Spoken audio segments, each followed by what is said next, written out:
and welcome back to the What the Falk Sunderland Preview Podcast. It's been a little while since we welcomed a Welsh side to the Stadium of Light, but just over 5 years since they last visited, managerless Cardiff City will travel away side this weekend as they look for 3 points. And if a week is a long time in football, then 5 years is quite an age, and there's been a heck of a lot of change since that day at both clubs. So to bring us up to date with all the latest goings on at Cardiff is commentator, presenter, reporter and filmmaker, and a man often heard on BBC Radio Wales, Mark Poyser. Mark, how are you? Are you okay? Brilliant. Yeah, thank you for inviting me on. Pleasure to be here, and a pleasure to see Sunderland back in the Championship. And I say that as you being back gives us one of our longest trips of the season, but it's a proper football ground, proper football fans. Really good, pleased to have Sunderland back in the Championship. The listeners will not be surprised that I will 100% agree with all of that. As I said before, it's been about 5 years since we last spoke, as we kind of spoke off air, different podcast entirely. But how have you been, mate? Have you been all right? Yeah, it's been an incredible 5 years covering Welsh football. The international side of things, going to Euro 2020, the World Cup coming up, and then the small matter of two A-list Hollywood actors taking over Wrexham. It's never a dull moment in the world of covering football. So it's been, you talk about all the things that Sunderland have been through, all the main clubs that we cover have also been through the mill and then some over those 5 years as well.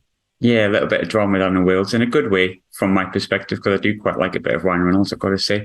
And I am a fan of it. So it was sunny, as everyone should be. But I think it seems it's par for the course these days, to be honest. But we are speaking prior to both of our midweek games, obviously ourselves against Huddersfield. So we'll start with Cardiff's most recent performance, as we normally do. 3 defeats in a row was halted. 1-0 win over Rotherham. I watched back the highlights. Obviously, you would have seen the full 90, but Cardiff far and wide the more dominant side. How important was the result? Because it obviously come off the back of losing the South Wales derby to Swansea at the weekend. Yeah, it was absolutely massive. Because losing to Swansea, unfortunately, from a Cardiff point of view, has sort of become the norm. It's their third defeat to Swansea in a row. Last season was really significant because I don't know if you'd know, no team has ever done the league double in the history of that fixture until last season. Oh, wow. So Cardiff on the wrong end of that, which is a remarkable statistic for however long that game's been played. And then to lose quite convincingly as well, they badly needed a response. It wasn't a stellar performance against Rotherham. At times it was quite a tough watch commentating on it, but they got the job done. And Mark Hudson certainly needed that as interim manager, just to sort of give his hopes of getting the job a little bit of a boost, shall we say? But it's been a similar problem in that game as it has been all season, that they do struggle to score goals. And at times on Saturday, they toiled.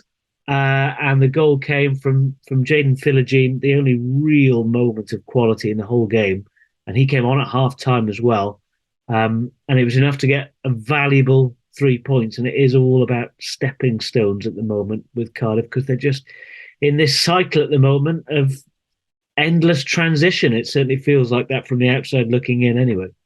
Yeah, most definitely. And I think the scoring issues are something we are going to come on to, because it's something, if you look at the league table, is glaringly obvious as the problem. But I suppose the big talking point at Cardiff is sort of on the pitch, but slightly away from the pitch directly. Steve Morrison was sacked as manager on the 18th of September. We're speaking, well, after Halloween and almost on the bonfire night, shall we say.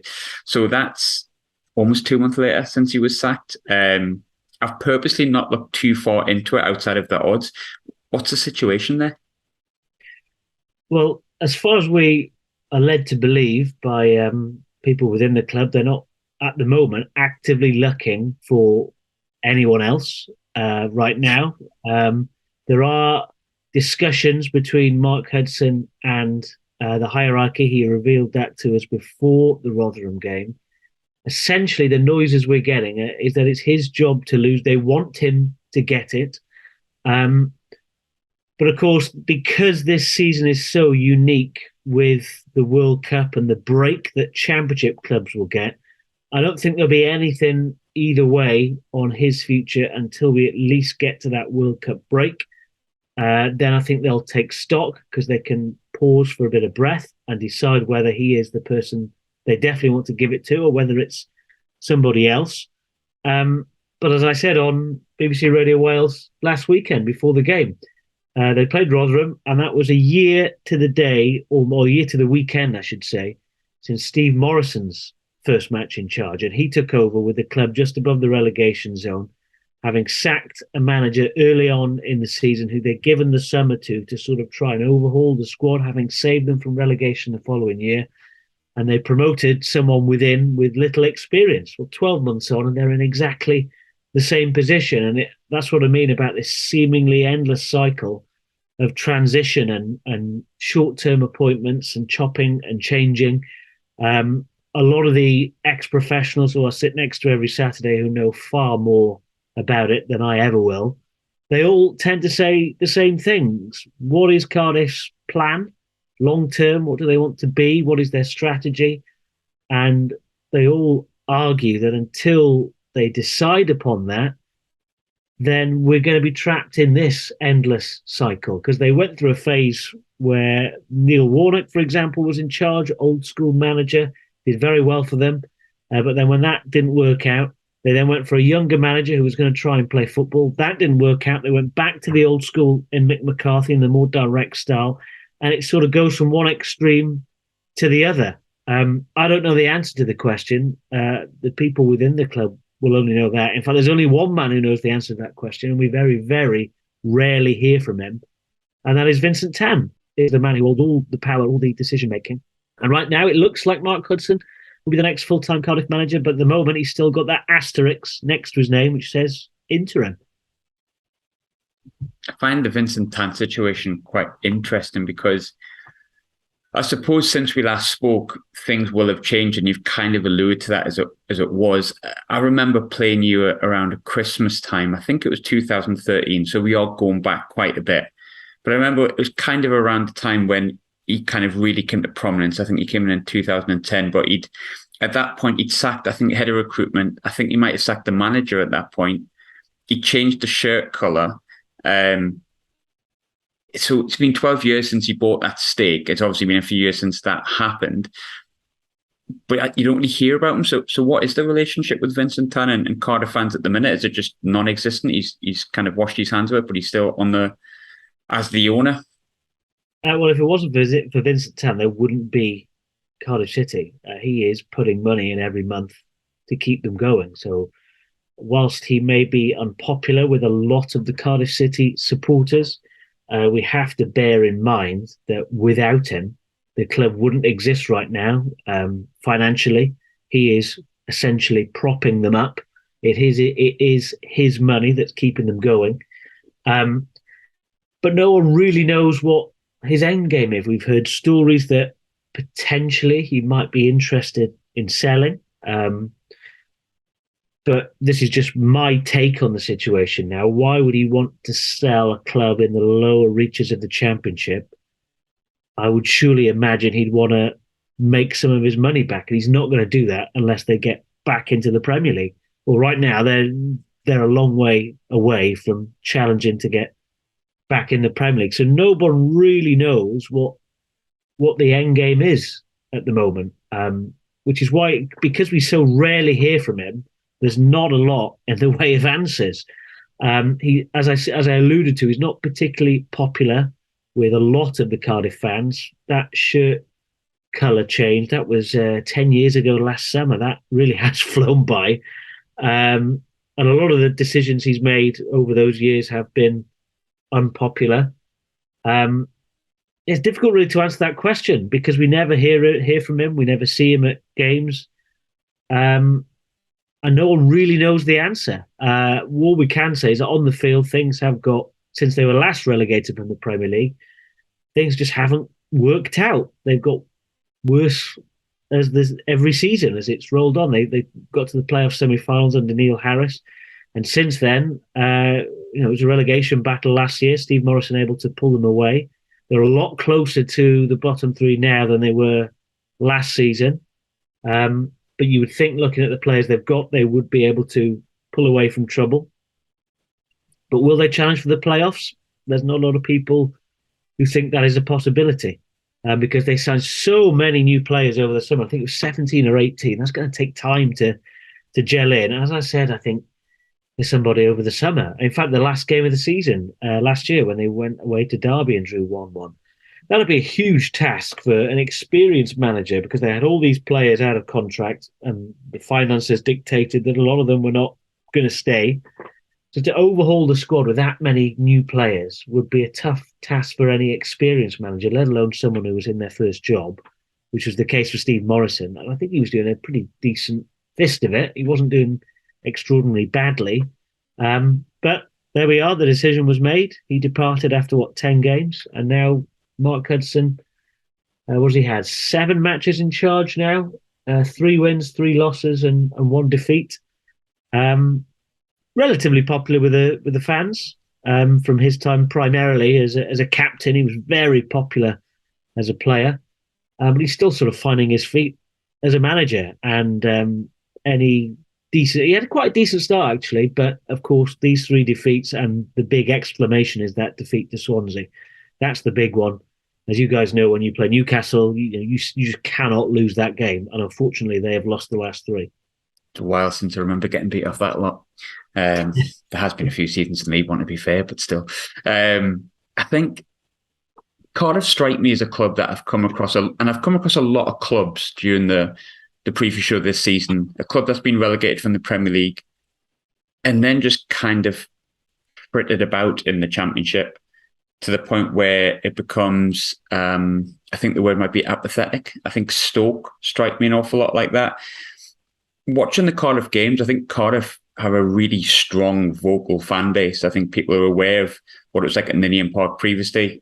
I've been to games at Cardiff before, and I think it was 2-2 when Jack Colback scored in the 95th minute or so via a deflection, and I think it was loud and venomous that night. But when you watch the games and the highlights on TV, and when you read the forums and you see the headlines of Cardiff, it has got a similarity to a lot of clubs at this division.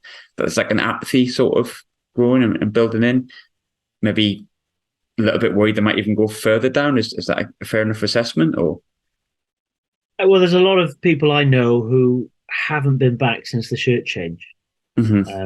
And that was over 10 years ago, or they haven't supported them in sort of the same way. I think that's fair to say for a lot of people. They still get, I think there was, I'm looking at my notes now, still over 17,000 there on Saturday, having lost to Swansea and lost 3 in a row. So there's still very much a big support. They're still a very big club, a capital city, still draw a big fan base. And if they could get it right, the numbers are there. If they were to get back to competing towards the top end of the Premier League, that place would be sold out. But it goes back to the conversation we were just having a few moments ago.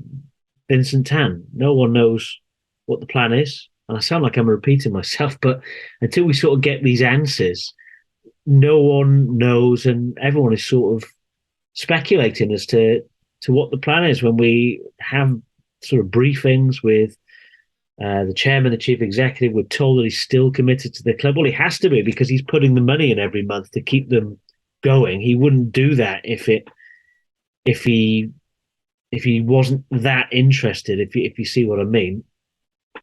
But what's the ambition? What's the end game? Again, repeating myself, but no one knows. It's a really strange situation. And we don't even have a proper manager at the moment. And that's no dig at Mark Hudson, but at the moment he is still the interim manager, and we don't know what the future holds. You would imagine they would give him the job, but what's to say we're not going to be in this situation again in 12 months' time? If he does okay, they pull away from trouble. He's given some funds, say, hypothetically, to sign 5, 6, 7, 8 new players over the summer. Doesn't start well. He gets the sack, and then where do they go from there? It's when I was thinking about what we were going to discuss before I came on, I was thinking back to the last time we spoke, and Sunderland was sort of in that era of chopping and changing managers, trying to find a solution. And I think they are an example to any club, no matter who you are, how many years you've been in the Premier League, how many fans you get. If you don't get things right off the pitch, it is a very, very slippery slope, and you can find yourselves in trouble. And they are still in trouble at the moment. It's still very early days in the season, but if you take your eye off the ball, it can take a long time to get back. And I mentioned Wrexham right at the start. 15 years they've been in the National League. When they got relegated out of the Football League in 2008, I think it was, they thought it would be a year, 2 years max. And if it wasn't for the Hollywood owners coming along, we wouldn't be in a position where it's really exciting. It looks like they're finally going to escape. But back to Cardiff, if they aren't careful, who knows what might happen this season or the following season. So we sort of need some sort of answers from not the powers that be, but from the main man, because the buck stops with him. He writes the checks. It's funny you mentioned that the last time we spoke, we were directly in that kind of apathetic. I've never not wanted to go to the match more in my life that season in the Championship, and Sunderland fans don't need reminding of that. It was awful, and it was directionless, I think. Slightly There's no documentary situation. crew following Cardiff City around at the moment, though. That's the only difference. You don't want it, trust me. I think, Ellis Short had decided he wanted to sell at that point, but that was kind of the only information we had, and he kind of just lived in Texas and just washed his hands of it. So similar in some ways, I suppose we had the slight conversations and information that he wanted to sell, which obviously Vincent Tan hasn't come out with, but at the same time, it was directionless. And it is really difficult to get behind a club that doesn't have a direction. And Cardiff do have similarities to that season that we went down to the Championship. I mean, I don't think anything will ever be quite as disastrous as Sunderland's Championship season last time we were here, but it does feel quite directionless. And I think a lot of it's summed up in when you look at the manager favourites. Obviously, Hudson's the clear favourite for obvious reasons. But if you go on Sky Bet, you've got really random names. You've got everything from Scott Parker to Sol Bamba. And it just seems baffling. Well, when Steve Morrison was sacked, my colleagues in the office, we were all sort of giving each other our opinions. And someone said to me, yeah, but you're applying logic to this. Cardiff City is a club where logic a lot of the time doesn't apply with decisions like managerial appointments. When they appointed Mick McCarthy, absolutely nobody saw that coming. It was really left field, and he did such a tremendous job in the first. When did he take over in January? He went on this incredible run to, I think within a month, he'd taken them from flirting with relegation to inside the playoffs. It was quite remarkable where he'd come from. Hadn't really had a top 2 tiers job in 4, 5, 6 years. So no one expected him to get the job. No one expected him to have the success he did. And then they gave him a contract for the following, I think it was a 2-year contract they gave him. And almost instantly the results tipped away and they didn't make it into the playoffs. And then, of course, the following season, things went very badly and he ended up being sacked. And it goes back again to what I was saying about them going almost from one extreme to the other, from an older, experienced head to a younger manager. The only difference here, we are following an inexperienced manager in his first job with another one of the same ilk. Hudson is the favourite, I think, because he is so popular with the fans. And I guess that the club believe that he almost buys them a little bit of time, if you like. If they appointed someone who had no sort of connection with the club, then the fans might be quick to turn when the results don't come. But because Mark Hudson served the club so well as a captain, got them promoted to the Premier League for the first time when Marky Mackay was the manager, they'll give him a lot of leeway because he is still very well liked by the fans, very well liked by everyone who still works for the club, a lot of whom were there when he was there as a player. So you would imagine he would get the job, but then, as I said a few moments ago, what happens after that? How long does it last? Again, it all points to Vincent Tan and every answer. I feel like I'm repeating myself, but that is Cardiff City at the moment. It's Groundhog Day. Yeah, it's true. It's one of those things, I've been a guest myself before, and I feel like every answer came back with Sunderland in the past few weeks of, well, we've had no striker. We've had both our strikers injured for 9 games. And everything does come back to that because normally it does point back to one thing. But I mean, it's funny, we're talking about, like I said before, Cardiff seemed directionless. And at the moment, Sunderland seem like we have a direction and things are positive for the first time in ages. And even though, we haven't won in a few weeks, there's reasons why. And the fan base seems quite positive with Sunderland, which is strange for Sunderland's sort of past couple of decades. But if you look at the table at the time of speaking, we're actually on the same amount of points, on the same amount of wins, draws, and losses, I believe, and we're slightly ahead of you on goal difference. But when you look through the league table, it's really obvious to see where Cardiff's problems are. And you pointed out right at the top of the show, at the time of speaking, 13 goals in 17 games. That's significantly the lowest. I think even bottom of the league or so is about 4 or 5 goals ahead of it. Why have Cardiff struggled so much up front? Well, I mentioned the big churn of players that they had over the summer. And it wasn't until, I think they brought him in on deadline day, Callum Robinson became available at the very last minute for 1.5 million. And at the time prior to his arrival, we were asking Steve Morrison about strikers to the point where he was getting sick of the answers. Yes, we want a striker. Yes, we want to score goals.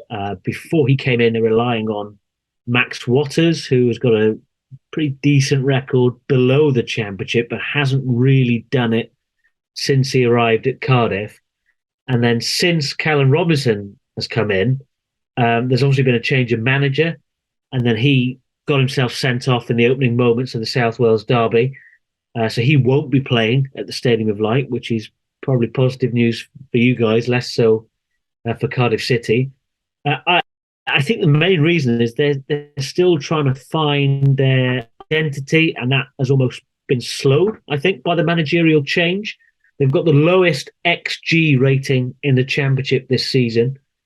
And having seen their game on Saturday, you described it as a fairly dominant performance. Yes, they're on top, but I never felt that they were peppering the Rotherham goal or Rotherham are hanging on for dear life. And it needed that moment of quality from Philogene, who was actually brought in as a fullback, but played a much more advanced role, and almost square pegs in round holes because they've got a number of injuries and suspensions. You just hope that it comes together the longer this group stays together, because they've got basically a whole new squad, and they've had the additional trauma, if you like, of that managerial change, losing the man who brought them all in. And it doesn't happen overnight, does it? Whoever you are, even if you've got loads of money and you bring loads of expensive players in, you still need time, which ultimately in football doesn't really exist. No, not anymore. Talking about transfers, one thing I found really, really, really interesting in the summer was the Gareth Bale situation. I think I might have changed my mind if he'd signed for Cardiff, and I was saying this at the time, but I actually really wanted him to sign for Cardiff. I really liked the romanticism of it. I thought it was quite interesting. It didn't happen, as we know, but from what you know and from what the fan base know, how close was that actually happening, and why didn't it? It was an option. It wasn't just fanciful pie in the sky talk. There was serious interest from the Cardiff side.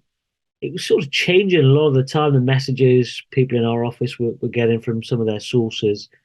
Some of them were getting quite excited messages that they thought it was on. Others less so. I think the clearest indication that it was a serious chance of it happening was, I'm trying to think now which Wales press conference it was. They had 5 or 6 games, including the World Cup, playoff final in June, and he was flat out asked, "Is Cardiff City an option?"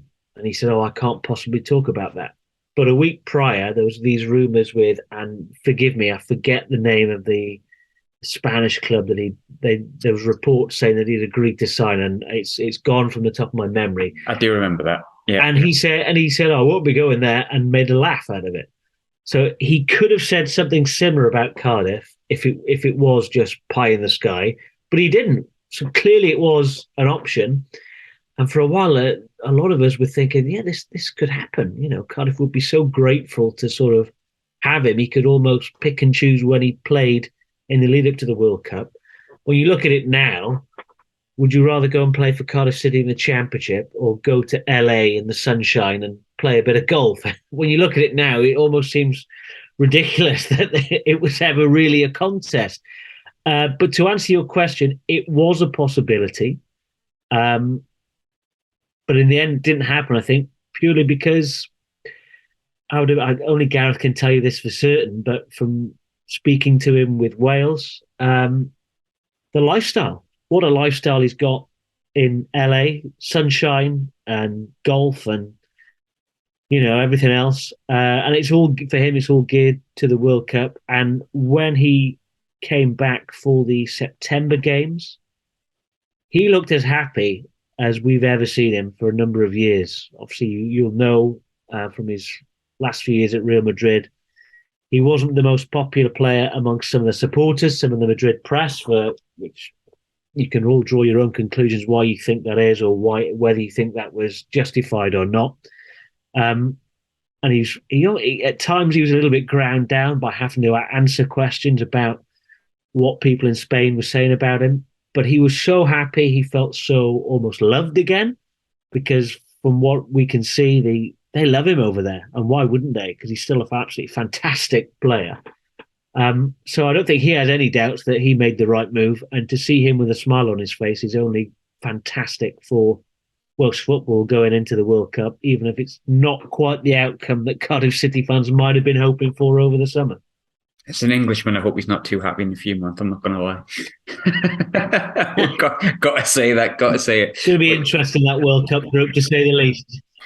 Yeah, I mean, it doesn't even feel like 3 weeks away, but yeah, I did think it was an interesting one, and there was part of me which, like I say, I would have changed my mind coming up with this weekend, but that wanted him to kind of go there. It just felt like a move that would have been nice. But then I suppose when you write down the pros and cons of living in LA and playing golf, enjoying the weather and the lifestyle, and I guess, no offense to people from Cardiff, but there's only really one choice. On to the game itself, obviously, Sunderland, we got a much needed result against Luton on Saturday. Obviously, we're talking ahead of the game at Huddersfield tonight. Hopefully, it's an even more positive result. And we can finally welcome back some strikers. We've had a relatively positive start of the season. Our home form, only lost 2, only won 2, drew the rest of them. How difficult of a game do Cardiff fans see Saturday and come to Sunderland? Well, it's always a difficult place to go over the years. The Stadium of Light, with that noise and the intimidation. Cardiff at the moment find most games a challenge because they're still, as I say, finding their feet. They just want to keep themselves away from any sort of danger, almost keep it at arm's length. Because you've got to remember as well, this season, there's no Derby, who pretty much from the first game last year, they were almost guaranteed to be relegated. Whereas there's no sort of, that was almost like one of those relegation places was gone. And had there not been a Derby, Cardiff would have been in the bottom 3 at some point last season. So there's a lot more jeopardy, I think, down the bottom of the table this season. And even with that win, they're only a couple of points above the relegation zone going into the Wednesday night games. So they will need, I think they'll be thinking, let's not lose the game. Let's get something. And if it can be 3 points, even better. But they're without Callum Robinson, as I said, he's still suspended. So they're still trying to find the right solution to the goal scoring problems. He clearly is going to be the out and out front man going forward for the rest of the season, but they're not able to call on him. The big hope they've got over the course of the season is young Ruben Colwell. Very talented young man, come through the ranks at Cardiff City, really made an impression last year. And that was one of the things about the Steve Morrison reign, which to the outsiders, which as journalists we're not privy to everything that goes on, we found really fascinating. Because Morrison was always very reluctant to give Ruben Colwell any praise. And yet clearly he's got so much potential. He's the best product to come out of the academy in many, many years. Scored at Anfield in the FA Cup, scored a fantastic goal at Queen's Park Rangers to win the game February, March time last year. He's injured at the moment, on his way back. He could be the solution long term. But until we have a bit of certainty with what's going on with the managerial situation, Cardiff just need to pick up points here and there, get to the World Cup break. And when you consider, as you said, right smack bang level on points, teams around them, these games are going to be crucial if it does become a relegation battle for either Cardiff or for Sunderland. So the match is certainly away from home that you cannot afford to lose. And they've not been great at home. They've not been great away. So Cardiff will probably just hope to try and get something on the board. And again, if they can pinch all 3 points, all the more better. As much as you want to see the opposite, don't you? I appreciate that, but it will be a tough place to go, and there's no doubt about it. In terms of obviously our team, we've been struggling because of the lack of strikers. We've got Ellis Sims back, whether he can play the full 90. Mowbray's kind of said maybe not. So we do sort of play with a million midfielders, and now we can thankfully chuck a striker on. But a lot of talent in the Sunderland teams, a lot of players that we like as fans that have really shown up this season and done well in the Championship. But from the outside looking in, is there any players in particular that concern Cardiff fans, or you're particularly concerned by and think could damage Cardiff in the more weaker areas if they have them? I'm just trying to look back at my notes because I covered Swansea City against Sunderland. When was that? October the 8th. Yes. And I remember Swansea being really good in the first half. They were 2-0 up, cruising. And then changes were made to the system, could have taken a point. I remember Swansea really had no answer in that second half to Jack Clark. He really did make an impact, scored a really terrific goal to bring you guys back into it. And there was, I'm trying to remember, there were chances down in front of the away fans. Certainly Clark, with his pace and directness and trickery, I think is someone who could cause Cardiff City problems. It sounds like from what you're telling me, you're in a little bit of a situation like Cardiff in terms of your strikers and inability to score goals. It will be quite fascinating to see how the two teams go about it. If they're both struggling to put the ball in the net, it might be time to put a big bet on 0-0 or something, depending what the odds are. I might make a bit of money and pay for the heating bills this winter. But Jack Clark certainly is someone who caught my eye that day. If the similar sort of game pans out, he'll be sort of watch out for Cardiff, definitely. Yeah, Jack's been great this season. He's suspended for tonight's game against Huddersfield, which means he's probably going to be even extra fresh for the game on Saturday. But yeah, can't disagree with Jack Clark. I think I'm terrible at predictions. My final question is always is predictions, but I actually got one right last week, believe it or not. My first in 16, 17 attempts, I said 1-1 with Luton. So I'm feeling weirdly abnormally confident, which is not really my style. So I'm going to go 2-0. We haven't kept a clean sheet in a number of weeks. I think it's 5 games since our last clean sheet. We haven't won a game 2-0 for quite a few weeks, even longer. But I do fancy a 2-0. I feel with Ellis Sims potentially possibly able to play more than just 20 minutes here or there, will be a focal point up front, and I've got every confidence in our midfield and Jack Clark and Roberts and Elliot Embleton and so on and so forth. So yeah, I'm going to go confident. We need a home win. We've only got 2 and 8. We've only lost 2 and 8, but I'll take 2-0. But I assume, Mark, you'll go at the opposite end of the spectrum because you can never go against your own team, can you? Well, looking at the number of draws you guys have had, I think I might sit on the fence and go for if we try to be accurate, I think I might go for a draw. It does seem like the logical prediction might be a draw or perhaps a score draw. Cardiff will certainly think they've got enough to avoid defeat, and I think as I said a few moments ago, in the early sort of stages of this season, which we still are, we're only a few games in really. We've not even got to the World Cup, and that's going to be a big chance for everyone to take stock ahead of that January transfer window, which is Cardiff in real trouble last year, and they had a fantastic January transfer window, and that really transformed their season and enabled them to pull away from trouble. But I would say, I think a draw looks likely at this point in time. But of course, we're talking before the Wednesday night matches. If Cardiff were to go and beat Watford handsomely at home, then that might make everyone a little bit more optimistic going into the weekend. But Cardiff fans will want to win. But I think I'm going to sit on the fence and say a draw. It's the best place to sit, I found. It's the only time I've got one right when I went with the draw. So maybe I should stop going. Splinters is the place to be. Yes, supposedly. Yeah. With the Splinters.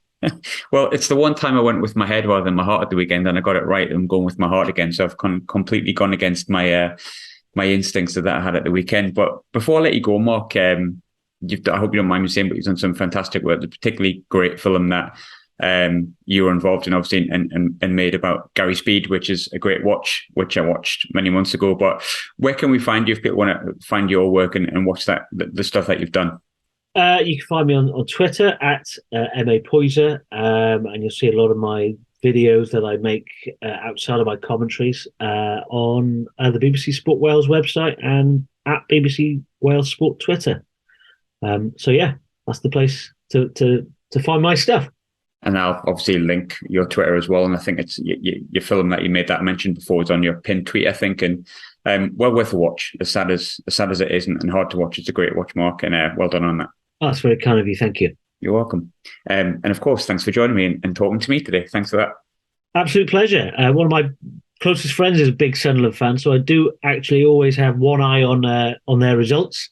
And as I said at the beginning, wasn't just blowing smoke up your backside. It is great to have Sunderland back in the Championship.